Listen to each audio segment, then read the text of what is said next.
अस्सलाम वालेकुम। मैं आपके सामने दोबारा तबीबा गौहर लोधी।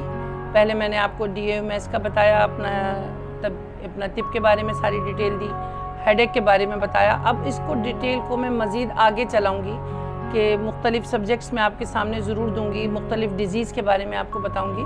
अभी जो मैं बताना चाह रही हूँ, जो आजकल हमारे यहाँ एक कैफियत है, डिप्रेशन, एंजाइटी, घबराहट, ये तमाम चीज़ें हमारे यहाँ गलत न्यूट्रिशन की वजह से होती हैं।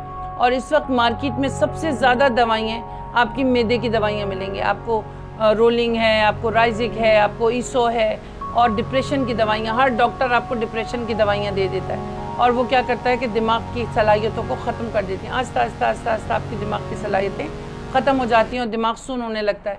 असल में बेसिकली ये आपके न्यूट्रिशन कम होने की वजह से होता है। हम लोग बॉडी के अंदर हमारे केमिकल इतने ज़्यादा भर गए हैं कि वो ग़िज़ा को सारे डैमेज करते रहते हैं और हम उसके आदी हो जाते हैं। जैसे आप लोग नॉर्मली, हमारी हिकमत में जो है 3 चीज़ें सफ़ेद जहर कहलाती हैं: नमक, चीनी और मैदा। चीनी बहुत कम, जितनी ज़रूरत से ज़्यादा ना खाएं, बहुत कम। जब बहुत ज़रूरत है उसको इस्तेमाल करें। चाय में ज़्यादा इस्तेमाल ना करें। चाय वैसे भी कोई बहुत अच्छी चीज़ नहीं है, दिन में 1 आध दफ़ा पी ली इज़ इनफ। दूसरी, मैदे से बनी हुई जितनी भी चीज़ें, जैसे बेकरी आइटम है, सारी चीज़ें मैदे से बनी होती हैं। प्लस आपकी रोटी वाइट आटे की, ये सब चीज़ें नहीं खाएं, ये आपके न्यूट्रिशन को ख़त्म करती हैं। तीसरी चीज़ आपकी नमक आ गया। नमक सिर्फ इतना खाएं कि आपको खाने में बुरा ना लगे। दूसरे, हम लोगों का लाइफ स्टाइल क्या है कि खाना बहुत सारा खाया, फिर बाहर खा लिया, फिर कोल्ड ड्रिंक। इन चीज़ों को अगर हम ख़त्म कर देंगे, हमारे अंदर से एंजाइटी ख़त्म हो जाएगी। एंजाइटी होती ही बाहर के खानों से है, जो कि बेशुमार जिसमें केमिकल इस्तेमाल होता है, उनका बहुत नाक़िस तेल इस्तेमाल होता है। ये जो हम कुकिंग ऑयल जिसको कहते हैं, इसको वो लोग क्या करते हैं कि इसके अंदर एक एडिंग करते हैं कि पाम ऑयल ऐड कर देते हैं। पाम ऑयल जो है ये बहुत ज़्यादा फैटी होता है, जो कि आपके लिवर को फैटी कर देता है। आपके यहाँ डायबिटीज़ बहुत कॉमन हो गई है, बहुत यंग एज में कॉमन हो गई है। अगर वो फैमिली में इनहेरिटेड नहीं भी है, तब भी वो बच्चों में पॉजिटिव आ जाती है।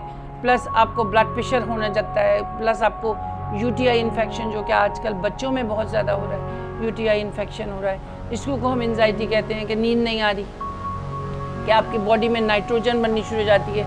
अगर ऑक्सीजन और कार्बन बॉडी के अंदर भर जाए तो कार्बन मोनोऑक्साइड बनाती है, जो बर्न करती है, जो जलने में मदद देती है। आपको एक अजीब सी कैफियत होती है, खाना खा के जलन होने लगती है, या आपकी तबीयत ख़राब हो जाती है, आपको रात को नींद नहीं आती, वॉमिटिंग वाली कैफियत होती है, तो वो लिवर को फैटी कर देती है। जब लिवर के अंदर चर्बी जमना शुरू हो जाती है तो आपकी सांस फूलना शुरू हो जाती है। आप थोड़ा सा भी ट्रैवल करते हैं, आपका सांस फूल जाता है। आप थोड़ा किसी से बात करते हैं, समटाइम आप अगर किसी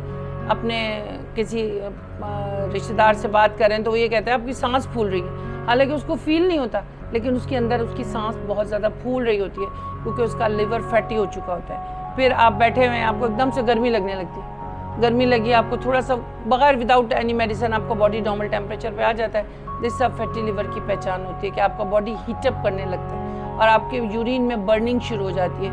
और इससे क्या होता है कि आपके अंदर बहुत सारी बीमारियां, जिसमें हेडेक, सबसे पहले तो आपको हेडेक होता है और एक साइड पे पेन होने लगता है, ब्रोस साइड पे, ब्रोस के अंदर इतना शदीद पेन होता है कि आपको सम टाइम वॉमिटिंग होती है, और वॉमिटिंग हो भी जाती है। और वॉमिटिंग होने के बाद आपकी तबीयत में लगता है अब बहुत अच्छा हो गया, क्योंकि वो एक्सिस चीज़ होती है जो बॉडी से बाहर आती है। अगर उस चीज़ों से हम बचें तो हमें थोड़ा सा रिवर्स गियर लगाना पड़ता है अपनी लाइफ के अंदर, कि वो चीज़ें जो खाने से जिस्म को ख़राब करती हैं, उस चीज़ों को अगर हम नेगेटिव मार्किंग बैक साइड हो जाए, कम खाने लगें या ना खाएं, हम नॉर्मल हो जाते हैं, हमारी बॉडी में एंजाइटी नहीं होती। एंजाइटी की में जो क्या होता है कि लोग डिप्रेशन की दवाइयाँ खाते हैं कि बस वो खाया और सो गए, सुबह उठे।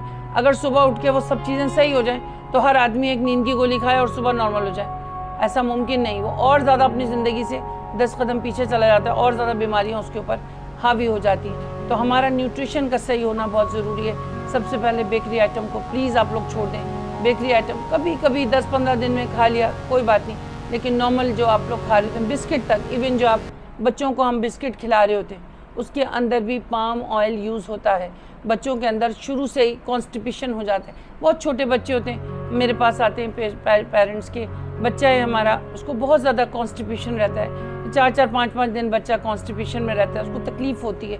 तो उसकी वजह जो होती है वो पाम ऑयल्स होते हैं, जो लिवर को फैटी कर देते हैं, जो आपकी वेन्स को हैवी कर देते हैं, और उसमें बच्चों को गैस बर्न होने लगता है। बच्चा अजीब बेचैनी की शिकायत रहता है, और उसको पेशाब में भी जलन हो जाती है, वो पेशाब करने से भी बच्चा तकलीफ़ महसूस करता है या हाथ लगाता है पेशाब की जगह को बार बार, क्योंकि बच्चा बोल नहीं सकता, पैरों में दर्द होता है, वो बच्चा बहुत रात को सोते में बच्चा बहुत बबलिंग करता है, तंग करता है माँ बाप को। तो ये सब चीज़ें हैं जो हम बच्चे को शुरू से ही इब्तिदाई मराइल से ही बच्चे के अंदर ये चीज़ें बिल्डअप कर रहे होते हैं, जिससे ही बच्चा बीमारी का शिकार होता है। तो आप लोग कोशिश करें कि बच्चे को घर में चीज़ें घर की बना के बच्चों को चीज़ें दें, और ख़ुद भी ज़्यादातर कोशिश करें कि रोटी लाल आटे की रोटी खाएं प्लीज़, क्योंकि जो ये हालात हो गए इसके अंदर अगर हमने अपने आप को सही नहीं किया तो हम लोग बहुत सारी बीमारियाँ, जो डिप्रेशन आजकल के हालात हैं वो तो अपनी जगह हैं, लेकिन कम से कम सेहतमंद रहें। सेहतमंद रहेंगे तो हालात को बर्दाश्त करने की ताकत भी रहेगी। हर किस्म की नींद को प्रॉपर लें, खाना बहुत अच्छा खाएं,